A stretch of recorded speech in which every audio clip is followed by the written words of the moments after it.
قارون کو دولت مل گئی، اتنا بڑا خزانہ تھا اس کے پاس کہ قرآن کہتا ہے کہ ایک جماعت مل کے صرف خزانے کی چابیاں اٹھاتی. یعنی یہ معاذ اللہ کوئی گپ نہیں، یہ قرآن مجید نے بیان فرمایا کہ ایک جماعت مل کے صرف خزانے کی. تو حضرت سیدنا موسیٰ علیہ السلام نے کہا زکوٰۃ دو. زکوٰۃ کے معاملے میں لوگ ہیل و حجت سے کام لیتے، غریب ہو جاتے. اس کو کہا زکوٰۃ دو تو کہنے لگا آپ کی تو میرے مال پہ نظر ہے. اب نے فرمایا تو بڑا بیوقوف ہے، مال تجھے اللہ نے دیا ہے نا، اللہ کے رستے میں دے. یہ کام ذرا مشکل ہے کہ اس کو بار بار کہا تو اس نے نہ بجائے اس کے کہ وہ مال دیتا، اس نے حضرت موسیٰ پہ الزام لگا دیا. ایک عورت کو تیار کر کے لایا. یہ الزاموں والا کیس سنتے آ رہے ہیں آپ کہاں تک؟ حضرت یوسف پہ بھی لگا، جناب مریم پہ بھی لگا، حضرت سیدنا موسیٰ کلیم پہ بھی لگا، اور حضرت عیسیٰ پہ بھی. سارے ہوئے نا الزامات. آپ کیا بات کرتے ہیں؟ الزام لگانا، بہتان ترازی کرنا، اور ہمارے یہاں اچھی بات دل سے پھیلتی ہے، بری خبر وہ جلدی پھیل جاتی. ایک عورت کو تیار کر کے لایا معاذ اللہ تعالیٰ حضرت موسیٰ پر الزام لگانے کے لیے. اور جب وہ بی بی آپ کے سامنے لا کے کھڑی کی تو حضرت موسیٰ نے جلال فرمایا تجھے قسم ہے اللہ کی عزت کی، سچ سچ بتا معاملہ کیا ہے. تو وہ خاتون کانپنے لگی، کہنے لگی میں موسیٰ کلیم کے سامنے کیسے کھڑی ہو سکتی؟ مجھے تو اس نے پیسے دے کے تیار کیا، مجھے اس نے مجھے پیسے دے کے تیار کیا، اور بڑی اس نے مجھے تکلیف دی ہے. یہ جب کہا تو حضرت موسیٰ علیہ السلام رونے لگے کہ تو سارا کچھ کرتا پر میری سفید چادر پہ داغ تو نہ لگانے کی کوشش کر. آپ رونے لگے. آپ یقین کریں لوگ تکلیف دیتے ہیں، بعضوں کا ایسی بات کرتے ہیں جس کا کوئی وجود نہیں ہوتا. تو یہ کچھ لوگ کر دیتے ہیں لیکن وہ سمجھتے نہیں. کہتے ہیں آپ حوصلہ کریں، آپ درویش ہیں. حضرت موسیٰ سے بڑا درویش کون ہوگا؟ کلیم تھے نا اللہ کے، بڑا جگرا ہے نا. لیکن رو پڑے، کہنے لگے تجھے ایسا نہیں کرنا چاہیے. کہنے لگے اللہ اب اسے سزا دے. تو رب کریم نے اس کے سارا ساز و سامان سمیت اسے زمین میں دھنسا دیا. وہ زمین میں غرق ہو گیا اپنے خزانے سمیت. امام اعظم ابو حنیفہ رحمۃ اللہ تعالی علیہ کچھ لوگ حسد کرنے لگے تو ایک عورت ایک دفعہ آ گئی، کہنے لگی کوئی مسئلہ پوچھنا ہے. یہ بڑا کٹھن سا معاملہ ہوتا ہے، جو آدمی جو کام کر رہا ہوتا ہے کوئی روپ دھار لیتے. مسئلہ کچھ نہیں، اندر آئی تو باہر سے شور ہو گیا. لوگ آ گئے، کوتوال کو بلا لیا، معاذ اللہ امام صاحب کے پاس بی بی ہے، جیل میں لے گئے، سویرے فیصلہ کریں گے. رات کو نا ساری رات امام اعظم نے نماز پڑھی، ساری رات، اور کہنے لگے اللہ اب تو میں بوڑھا ہو گیا، اس حال میں اب ان سوالوں کا جواب دوں گا. وہ عورت بھی ساتھ بند تھی، اس عمر میں ان سوالوں کے جواب یار بڑا مشکل ہوتا ہے. اللہ اکبر. اس عمر میں امام صاحب رو رہے تھے تو اس عورت کا دل نرم ہو گیا. امام صاحب سے کہنے لگی مجھے غلطی ہو گئی، میں نے پیسے کسی سے پکڑ لیے تھے. حضور آپ تو اللہ کے نیک بندے. امام صاحب کہنے لگے اب ایک نیکی کر، کوتوال سے کہہ کہ مجھے کوئی تکلیف ہے تو میں دوا کھا کے واپس آ جاؤں گا. تو وہ کوتوال تو پہلے ملا ہوا تھا، اس نے اس کو کہا کہ مجھے کوئی تکلیف ہے میں گھر جاتی ہوں، دوا کھا کے واپس. امام صاحب نے سمجھا دیا. وہ گئی تو جو برقع اس نے پہنا ہوا تھا نا نقاب ساری عورتیں، وہ جا کے نا اس نے امام صاحب کی بیوی کو دیا. امام صاحب نے اس کو سمجھا کے بھیجا تھا. وہ برقع گھر لے گئی اور جا کے زوجہ کو ساری بات سنائی. وہ دوائی کھانے گھر چلی گئی اور زوجہ برقع پہن کے تھانے آ گئی. سویرے قاضی کے سامنے بھیج ہوئے تو کہنے لگا جی آپ اتنے بزرگ ہو کے عالم ہو کے بیوی کے ساتھ اکیلے. فرمایا میری بیوی ہے تو میں نے اکیلے ہی ہونا تھا اس کے ساتھ، اور کس نے ہونا تھا؟ جناب آپ کی بیوی. فرمایا بلاؤ میرے سسر کو، اور بلاؤ محلے کی 10-12 عورتوں کو بھی دیکھ لے. انہوں نے دیکھا تو امام صاحب کی بیوی نکل آئی. وہ جتنے تھے نا الزام لگانے والے وہ اب غور سے دیکھ رہے تھے. تو ایک کہنے لگا امام صاحب سے یہ کیا ہوا؟ فرمایا قرآن ہے وَتُعِزُّ مَن تَشَاءُ وَتُذِلُّ مَن تَشَاءُ. یہ قرآن ہے. ہونا کیا تھا؟ رب نے اپنا وعدہ سچا کر کے دکھایا ہے. تو اس نے بھی الزام لگایا، پھر سزا یہ ملی کہ وہ ہمیشہ کے لیے زمین میں دھنستا۔ دولت کون دیتا ہے؟ اللہ دیتا ہے نا، تو اگر اللہ کہے تھوڑی سی واپس بھی کرو، بندیاں دے خرچے بات جاندے نے، تھوڑی سی واپس مانگ لے تو ہاتھ تنگ ہو جاتا ہے۔ کہ خاتون نے ایک دفعہ مجھے پیغام دیا تو میں بڑی اس کی بات سن کے مجھے عجیب لگا۔ وہ کہنے لگی کہ دوسری جگہ میری شادی ہوئی ہے، مجھے طلاق ہو گئی تھی، تو مجھے ایک تانا روز سننے کو ملتا ہے تو اتنی اچھی ہوتی تو وہاں نہ رہ لیتی۔ تو بھئی یہ کوئی تانے والی بات ہے؟ کو ضروری ہے کہ بیوی غلط ہوتی ہے تو طلاق ہوتی ہے؟ اللہ کے محبوب علیہ السلام کی 2 صاحبزادیوں کو ابو لہب کے 2 بیٹوں نے طلاق بھیج دی تھی، کس کی غلطی تھی؟ تو آپ کیا کہہ سکتے ہیں یہاں کیوں طلاق؟ تو اتنی جلدی بات تھوڑی کر دیں گے آپ، تھوڑی احتیاط فرمائیں بولنے۔ حضرت عبداللہ ابن عباس فرماتے ہیں میرے نبی پاک علیہ السلام نے میری تربیت فرمائی، اور محبوب پاک علیہ السلام نے فرمایا عبداللہ یاد رکھنا، یہ نوجوان دوست میری بات لکھ لیں، پریشان لوگ میری بات لکھ لیں، جن کے پاس قوت فیصلہ نہیں وہ اس بات کو لکھ لیں۔ حضرت عبداللہ ابن عباس فرماتے ہیں میرے نبی پاک علیہ السلام نے مجھ سے فرمایا تھا عبداللہ سن، اگر ساری دنیا مل کے تیرا کوئی نفع کرنا چاہے کر نہیں سکتی جب تک میرے رب کی رضا نہ ہو، اور فرمایا ساری دنیا مل کے تیرا کچھ بگاڑنا چاہے تو عبداللہ بگاڑ نہیں سکتی جب تک رب کریم کی حکمت کا تقاضا نہ ہو۔ لوگوں سے ڈرنا، لوگوں کی طرف دیکھنا، ماحول دیکھ کے اپنے راہ کا تعین کرنا، ہر بندے کے خیالات کے مطابق ڈھلنے کی کوشش کرنا، فلانا نہ ناراض ہو جائے، فلانا نہ ناراض ہو جائے، وہ جس نے ہونا ہو جائے، بس رب رسول ناراض نہ ہو۔ اپنی زندگی میں اپنے مالک کو مولا جان کے، بل اللہ مولاکم، اللہ تمہارا مولا ہے، وَهُوَ خَيْرُ النَّاصِرِينَ، وہ بہترین مددگار ہے۔ توجہ جب بھی کریں رب کی جانب کریں، اپنے دل کا قبلہ درست رکھیں، سوچوں کے زاویے سیدھے رکھیں۔ میرے بھائی،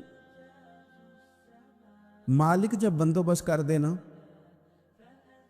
جب مالک بندوبست کر دے، پھر ایسا بندوبست کرتا ہے کہ لوگوں کے پاس نا چارہ نہیں رہتا۔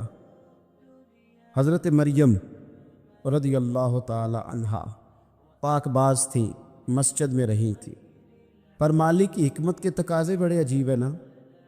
پھر جناب مریم کو اللہ تعالیٰ نے بغیر شوہر کی اولاد عطا کر دی۔ یہ بات ہی ایسی تھی، کسی نے کہا تھا کہ مخلوق تو فنکار ہے اس درجہ کے پل بھر میں سنگے در کعبہ سے بھی اصنام تراشے، تم کون ہو کیا چیز ہے داغے کبابی، لوگوں نے تو مریم پہ بھی الزام تراشے۔ تو لوگوں نے کہا کدھر سے لے آئی بچہ، تیرا باپ تو ایسا نہیں تھا، کہاں سے لے آئی؟ اللہ کرے میں آپ کو سمجھا سکوں، ذرا اپنے آپ کو وہاں کھڑا کریں کہ ایک پاک باز عورت، پاک باپ کی بیٹی، طیب ماں کی بیٹی، اور اللہ کے گھر میں پرورش پانے والی خاتون، ایک وہ وقت اور ایک یہ وقت کہ اس عورت کو کٹہرے میں کھڑا کر کے پوچھا جا رہا ہے کہ معاذ اللہ تیری گود میں بچہ جائز نہیں ہے، کہاں سے لائی ہے؟ اب خود سے صفائیاں بندہ کتنی کو دے، کتنی کو وضاحتیں کرے۔ اور میں نے تو اپنی زندگی میں دیکھا ہے زیادہ وضاحت دینے والے کو بھی لوگ جھوٹا سمجھنے لگ جاتے ہیں، زیادہ وضاحت دینے پر بھی لوگ کمزوری کا اظہار سمجھتے ہیں کہ کمزور پڑ گئے۔ آپ صلح کی کوشش کرتے ہیں، سامنے والا بزدل سمجھ لیتا ہے، زیادہ وضاحتیں بھی کمزور کر دیتی ہیں۔ اب حضرت مریم کو کٹہرے میں کھڑا کر کے کہا بچہ کس کا ہے؟ تو پھر خدا بندوبست جب کرے، اللہ جب مددگار ہو، تو پھر حضرت مریم کی گواہی درختوں سے نہیں دلوائی، اس نے پتوں سے نہیں دلوائی، پھر فرشتے نہیں بھیجے۔ حضرت مریم کہنے لگی مجھ سے نہ پوچھو، وہ جو پنگوڑے میں ہے اسی سے پوچھ لو، ان سے پوچھو نا، وہ کون ہے پوچھ لو، ان سے کر لو سوال۔ انہوں نے کہا پنگوڑے میں چند دنوں کا بچہ یہ جواب دے گا؟ مددگار تھا رب، ان کی برات کا اعلان کرنا تھا مالک نے، اور جب مالک اعلان کر دے، جب مالک تیری صفائی دینا چاہے، جب مالک تجھے دنیا کے سامنے نکھارنا چاہے تو پنگوڑے میں لیٹے حضرت عیسیٰ بول کے کہنے لگے انی عبداللہ آتانی الکتاب، فرمایا میں اللہ کا بندہ ہوں، رب نے مجھے کتاب عطا کر کے نبی بنا کے دنیا میں بھیجا ہے، میں اللہ کا بندہ ہوں، کتاب لے کے آیا ہوں، نبی بن کے آیا ہوں۔ پھر پنگوڑے سے اعلان ہو گیا، پھر بچہ بول پڑا، اور یہ ایک دفعہ نہیں بات ہوئی۔ یہ بنی اسرائیل میں ایک جریج نام کے شخص بھی تھے جو نماز پڑھ رہے تھے، بعض نے لکھا ہے نفل نماز تھی، اماں نے پکارا تو آئے نہیں، تو ماں کے منہ سے نکل گیا تو اتنی دیر تک مرے گا نہیں جب تک کسی بے حیا عورت کا منہ نہ دیکھ لے۔ تو وہ عبادت گزار تھے، لیکن لوگوں نے ان کی عبادت، ریاضت، پرہیزگاری کو نہیں دیکھا، بس ایک عورت کو بھیج کے الزام لگوا دیا۔ وہ عورت آیا جایا کرتی تھی، اب آ جاتی ہیں عورتیں، مسئلہ پوچھنے کی نیت سے بھی آ جاتی ہیں۔ ماحول میں کچھ جگہ ایسی بھی ہیں جہاں عورتیں دم کرانے کے بہانے آ جاتی ہیں۔ وہ خاتون آتی جاتی تھی اس خانقاہ پہ، آستانے پہ، یہ بخاری میں موجود ہے، پر اس نے کہا میری گود میں جو بچہ ہے یہ انہی کا ہے۔ مجھے بتائے کیسے بندہ وضاحت دے؟ حالات خراب ہو گئے، لوگ کٹیا جلانے لگے، ماحول اور طرح کا بن گیا۔ میرے نبی پاک علیہ الصلوۃ والسلام فرماتے ہیں پھر اس رب کے بندے نے کہا مالک تو کریم ہے، تیری مشیت کا تقاضا آیا جو میری ماں نے جملے بولے تھے، پر اب میں وضاحت دینے کے قابل نہیں رہا، اب تو ہی کرم کرے گا تو دروازہ کھلے گا۔ تو وہ چند دنوں کا بچہ پنگوڑے میں بول کے کہنے لگا میں اس درویش کا نہیں، میں تو فلانے چرواہے کا بچہ ہوں، وہ جو بکریاں چراتا ہے۔ رب کی مدد کو پکاریں، اپنے ساتھ اپنے مالک کی مدد کو شامل کریں، تھوڑے رزق پر بھی گزارا اچھا ہونے لگ جائے گا۔ سارے لوگ آپ کو گرانے کی تدبیریں کر رہے ہوں گے اور مالک آپ کو عزتیں عطا فرما دے گا، اس کی بارگاہ سے حکمت کا تقاضا اور ہو جائے گا۔ ہم نے ساری زندگی لوگوں کو راضی کرنے میں گزار دی، ساری زندگی بڑھاپا آ گیا بچوں کو پالتے، اور بچوں نے آخری عمر میں کہہ دیا ابا اگر کوئی ڈھب کا کام کر لیتے تو آج ہمارے دن بھی پھر نہ جاتے۔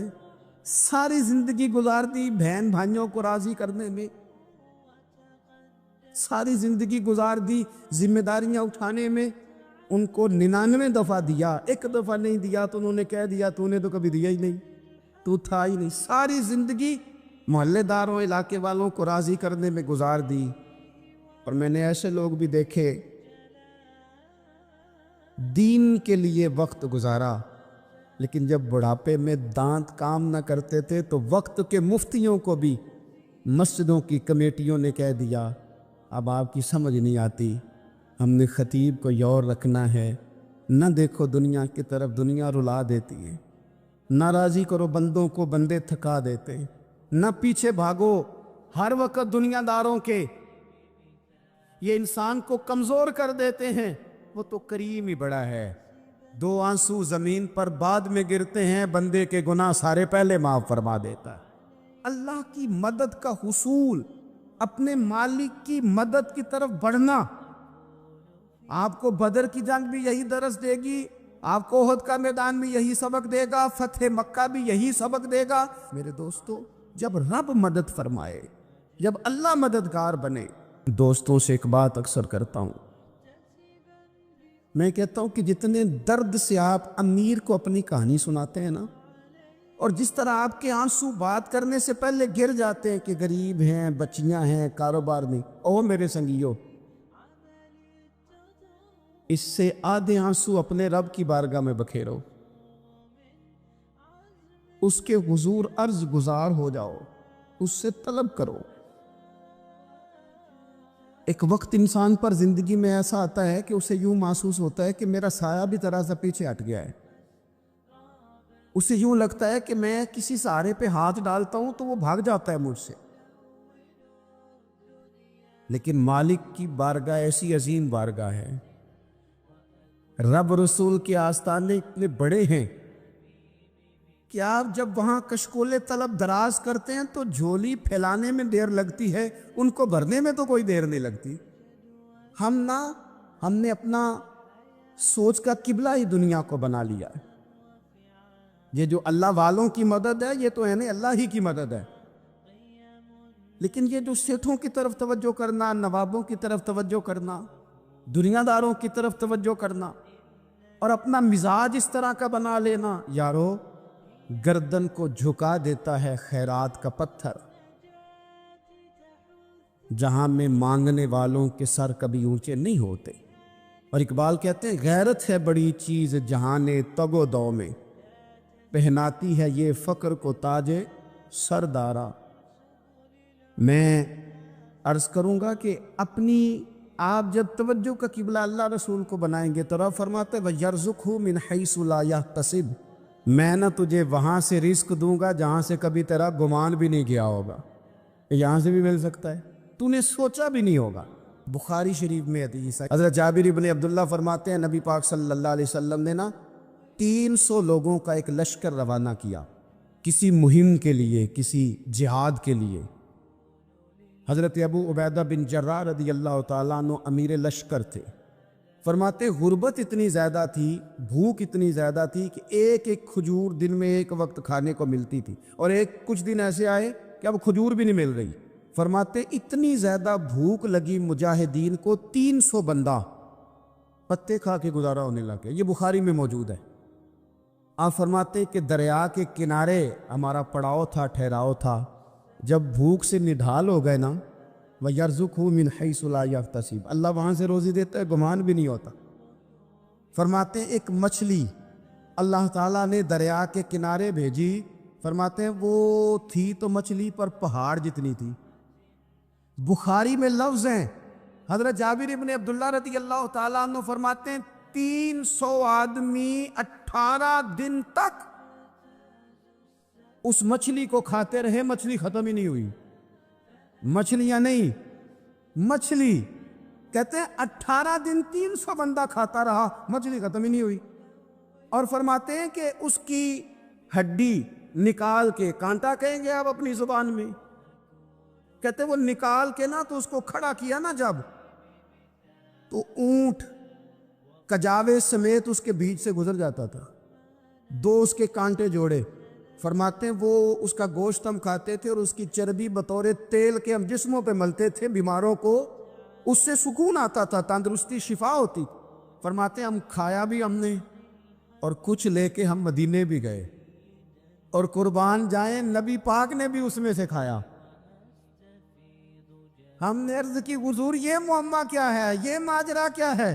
تو محبوب نے فرمایا تمہارے پاس غذا نہیں تھی، رب نے تمہارے لیے بندوبست کیا ہے، اللہ نے تمہیں دیا ہے۔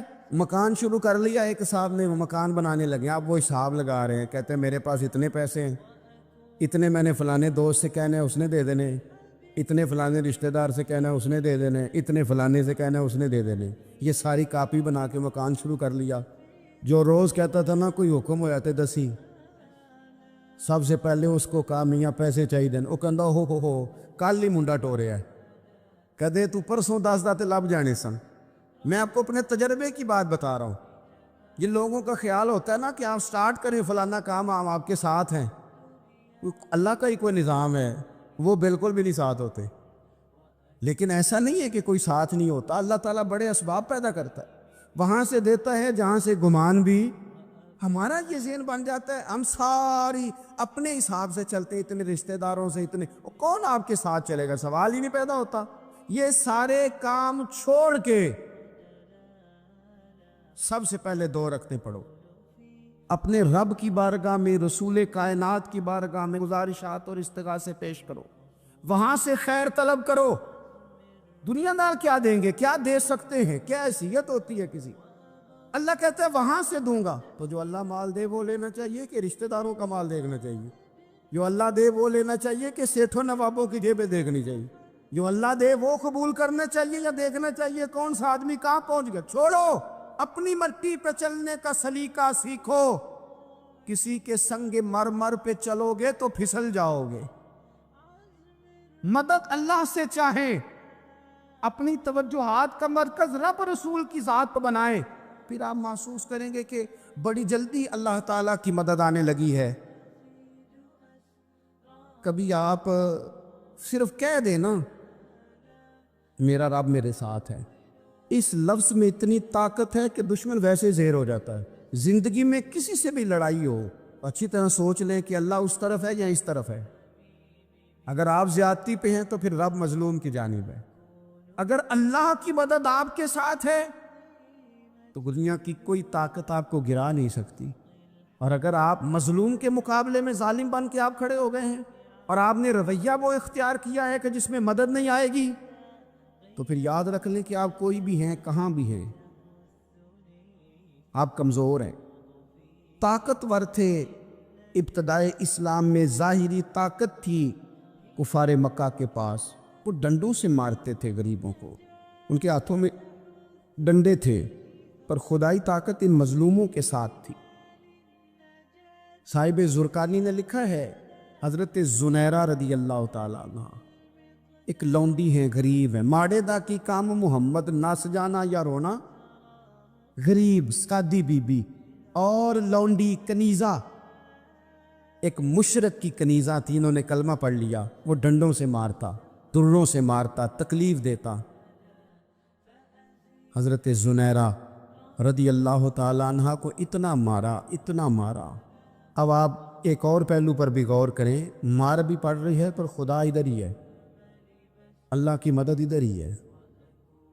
رب کہتا ہے کہ پہلے تو صبر کرنا، ان اللہ مع الصابرین، تو صبر کرے گا تو پھر رب کی معیت ملے گی، ذرا ٹھہرنا، تو تھوڑا ڈٹنا۔ ان الذین قالوا ربنا اللہ ثم استقاموا تتنزل علیہم الملائکہ، تو کہے اللہ میرا رب ہے، پھر تو پہلے ڈٹ، پہلے تو نے ڈٹنا ہے۔ ثم استقاموا، جو ڈٹ گیا، تتنزل علیہم الملائکہ، ڈٹنے والے کے لیے مدد آتی، پہلے تھوڑا ٹھہرنا پڑتا ہے، پہلے تھوڑا صبر کرنا پڑتا ہے، حوصلہ کرنا پڑتا، اس کے بعد مدد آتی۔ مار پڑ رہی ہے، مارا جا رہا ہے، حضرت زنیرہ کو ان کا مالک جو ہے ظاہری آقا وہ مار رہا ہے، یہ کنیزہ ہے، اتنا مارا، اتنا مارا، ان کی بینائی چلی گئی، نظر آنا بند ہو گیا۔ ابو جہل آیا اور کہنے لگا زنیرہ دیکھا نا ہمارے بت تیری آنکھیں لے گئے، معاذ اللہ، لات و منات ہمارے بتوں نے تجھے اندھا کر دیا۔ اب ایسا نہیں ہے کہ بی بی روتی جا رہی ہے، روتی جا رہی ہے، مایوسی مایوسی، معاذ اللہ، پریشانی، غریبی بڑی ہے، پوچھنے والا کوئی نہیں، یہ باتیں نہیں۔ کیا جملے ہیں خاتون کے، کیا لفظ ہیں۔ ابو جال نے تنزیہ کہا، معاذ اللہ، کہنے لگا دیکھا نا ہمارے بتوں نے تجھے اندھا کر دیا۔ تو جناب زنیرہ آنکھوں کی بینائی گئی ہے، رات کو گئی ہے، دکھ ابھی تازہ ہے، لیکن اللہ پہ جو توکل ہے، اپنے مالک سے جو رشتہ ہے وہ اتنا مضبوط ہے، اتنا طاقتور ہے، اس میں اتنی گہرائی ہے کہ حضرت زنیرہ بول کے نا اتنی قوت سے بولی، اتنی طاقت سے بولی کہ پورے کفر پر لرزہ طاری ہو گیا۔ فرمانے لگی تمہارے پتوں کی کیا اوقات ہے کہ میری بینائی لے جائیں، یہ میری رب کی حکمت کا تقاضا ہے۔ جب تک اس نے چاہا زنیرہ دیکھتی رہی، اور جب اس نے چاہا زنیرہ کی آنکھوں کی بینائی چلی گئی، اور اگر وہ چاہے گا نا تو بینائی واپس بھی کر دے گا۔ اگر ہو ذوق یقین پیدا تو کٹ جاتی ہیں زنجیریں، اگر وہ چاہے گا تو بینائی آ بھی جائے گی۔ حضرت زنیرہ نے رات کو یہ لفظ کہے، ابو جال اور سارے کفار ڈر کے سن کے چلے گئے، آپ اطمینان سے آ کے بستر پہ سوئی۔ جب سویرے اٹھی تو اللہ نے آنکھوں کی روشنی واپس کر دی تھی، آنکھوں کی۔ اب چھڑی پکڑی ہے، بازاروں میں گھومتی ہے، کہتی ہیں بلاؤ کدھر ہے تمہارے لات و منات، دیکھو میرے رب نے روشنی واپس کر دی، آ کر میرے ساتھ ادھر آ، ستمگر ہنر آزمائیں، تو تیر آزما ہم جگر آزمائیں۔ بیمار لوگوں یاد رکھو، کہہ دیا ڈاکٹر نے کہ تو بڑا بیمار ہے، تو بڑا کمزور ہے، یہ ہو گیا وہ ہو گیا، تو ڈاکٹر اپنے علم کے مطابق بات کر رہا ہے، ہوگا تو وہ جو میرا رب چاہے گا۔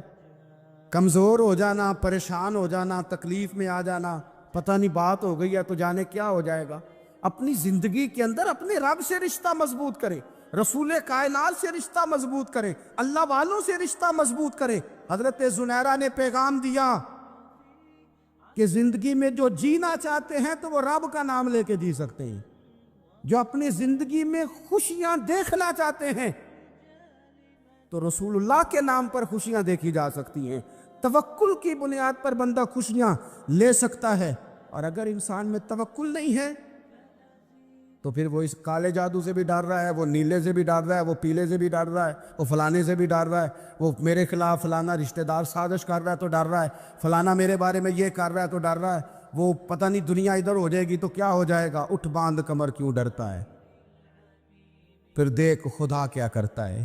تو اس ساری گفتگو کا نچوڑ آپ کو یہ عرض کیا ہے. سب سے پہلے تو یہ کہ میدانوں میں مدد بھی اللہ کی، رزق میں مدد بھی اللہ کی، فصلیں خشک ہوں تو مدد پھر بھی اللہ کرے تو پھر ساری مدد، اور اگر انسان بیمار ہو تو پھر بھی مدد اللہ کی. تو اپنے اللہ کی جانب توجہ کو بڑھائیں، آپ اللہ سے مدد کے سوالی بنیں. ترمذی کی ایک حدیث ہے، میں آپ کو زندگی کا تجربہ بتاتا ہوں کہ جب میں بڑا پریشان ہوتا ہوں تو یہ والی روایت کھول لیتا ہوں، مزہ دیتی ہے. میرے نبی پاک علیہ السلام نے فرمایا اپنے دکھ سیٹھوں نوابوں کو نہ کہنا، مالداروں کا نہ کہنا، ورنہ اللہ تمہیں کبھی غنی نہیں کرے گا. فرمایا اپنے دکھ اپنے رب کی بارگاہ میں عرض کرنا، جلدی کرے یا دیر سے کرے اللہ تمہیں لوگوں سے بے نیاز کر دے گا، اللہ تمہیں غنی کر دے گا. رات کو بیٹھو نا اس کی بارگاہ میں. امام غزالی سے کسی نے پوچھا تھا، امام غزالی سے، کہ حضور اللہ کا بندے سے راضی ہونا کمال ہے یا بندے کا اللہ سے راضی ہونا کمال ہے؟ تو امام غزالی مسکرائے، فرمانے لگے رب تو بڑا ہی مہربان ہے، وہ تو بڑی جلدی راضی ہو جاتا ہے. وہ تو مسجد میں آ کے توبہ کرے تو اللہ راضی، کسی یتیم کے سر پہ ہاتھ پھیرو تو اللہ راضی، وہ تو کسی اندھے کو رستہ دکھایا تو اللہ راضی ہو گیا، وہ تو طوائف نے کتے کو پانی پلایا تو اللہ. امام صاحب فرمانے لگے یہ بندہ ہے جو اللہ سے راضی نہیں ہوتا. جس کے پاس اولاد نہیں وہ کہتا ہے چلو ایک بیٹی مل جائے تو میں راضی ہوں، بیٹی مل گئی تو کہتا اب ایک بیٹا بھی ملے تو پھر راضی ہوں، پھر کہتا ہے یہ دونوں اچھی تعلیم حاصل کر لے تو پھر میں راضی ہوں، پھر کہتا ہے یہ بہت زیادہ پیسے کمائے تو پھر میں راضی ہوں. بہرحال راضی ہوتا، لیکن جو راضی ہو جاتا ہے نا، اللہ اکبر، جو اللہ سے راضی سکھی بڑا رہتا ہے، سکون میں بڑا رہتا ہے، مطمئن بڑا رہتا ہے. جو سمجھ لیتا ہے نا کہ جو میرے رب نے بہتر سمجھا وہ میرے اللہ نے مجھے. میں کبھی کبھی سوچتا ہوں کہ یار حضرت بلال حبشی نے کوئی عہدہ نہیں مانگا ساری زندگی، انہوں نے نہیں کہا مجھے بھی ایک صوبے کا گورنر بناؤ میری بھی خدمات ہے، مجھے بھی وزیر خزانہ بناؤ میرا بھی کچھ بنتا ہے. ایک دفعہ نہیں کہا سیدنا بلال حبشی رضی اللہ تعالیٰ عنہ نے کہ میری بھی کوئی ڈیوٹی ایسی ہونی چاہیے کہ مجھے چلو سپہ سالار ہی بنا دیا جائے. ساری زندگی مسجد میں جھاڑو دیا تو اسی پہ راضی رہے، ساری زندگی محبوب کے مہمانوں کا لنگر پکایا تو اسی پہ راضی رہے، ساری زندگی میرے محبوب علیہ السلام کے بچوں کی نوکری کی تو اسی پہ راضی رہے، راضی بالرضا رہے. حضرت سیدنا موسیٰ علیہ السلام نے عرض کی کوہ طور پہ جا کے، مولا میری قوم پوچھتی ہے کہ کوئی ایسا کام بتا جو ہم کریں تو ہم سے راضی ہو جائے. حضرت موسیٰ کی قوم کا خیال تھا کہ تہجد کا حکم آئے گا تو پڑھیں گے، صدقات کا حکم آئے گا تو دیں گے، جہاد کی بات ہوگی تو کریں گے. کچھ جو نیک لوگ تھے ان میں سے انہوں نے یہ پیغام دیا کہ مالک ہمیں بتائے کہ وہ کس کام پہ راضی ہوتا ہے، ہم وہ کام کریں تاکہ اللہ ہم سے راضی ہو جائے. حضرت موسیٰ کلیم کہتے میں نے عرض کی مولا میری قوم پوچھتی ہے کہ کون سا ایسا کام کریں کہ تو راضی ہو جائے. تو رب کریم نے ارشاد فرمایا موسیٰ کہتے میرا خیال تھا کوئی لسٹ ملے گی، لیکن مالک نے ایک جملہ کہا، ایک جملہ، اور تفسیروں کے دریا بہا دیے. عرش کے مالک نے فرمایا موسیٰ ان سے کہو جا کے کہ وہ مجھ سے راضی ہو جائے، میں ان سے راضی ہو جاؤں گا، مجھ سے راضی ہو جائے. بندے اللہ سے راضی ہی نہیں راضی ہوتے، اللہ کی رضا پہ راضی رہیں، مالک کے فیصلوں میں اپنے دل میں کوئی بوجھ محسوس نہ کریں، اپنی زندگی اللہ کے فیصلوں. دیکھیں نا، جو ماں باپ اللہ نے بڑے اچھے سمجھے وہ ہمارے لیے پسند کی، وہ اللہ نے ہمارے لیے جو اس نے ہمارے حق میں بڑے، جو بہن بھائی، اللہ کرے آپ کو سمجھ آئے، جو بہن بھائی اس نے ہمارے حق میں بڑے اچھے سمجھے وہی بہن بھائی اس نے ہمیں عطا کیے. جس بیوی کو اس نے ہمارے گھر کے گلشن میں بہتر سمجھا اس کو لا کے اس نے ہمارے آنگن میں بٹھایا، اور جو اولاد اس نے ہمارے لیے باعث افتخار سمجھی وہ اولاد اس نے ہمیں عطا فرمائی۔ حضرت نوح علیہ السلام کا بیٹا کافر ہو گیا، پر کسی جگہ انہوں نے شکوہ نہیں کیا کہ مالک یہ کافر کیوں ہوا۔ اللہ کے قبضے میں ہے نا دل، پھیر سکتے ہیں نا، مقلب القلوب ہے، لیکن حضرت نوح نے دعا اللہ کی رضا پر راضی رہے، سمجھو کہ میرے حق میں جو بہتر تھا مالک نے وہ چیز مجھے عطا کر دی۔ ہم کے سوچتے ہی نہیں کہ ہمیں نہیں پتا ہمارے حق میں بہتر کیا ہے، ہمارے رب کو پتا ہے۔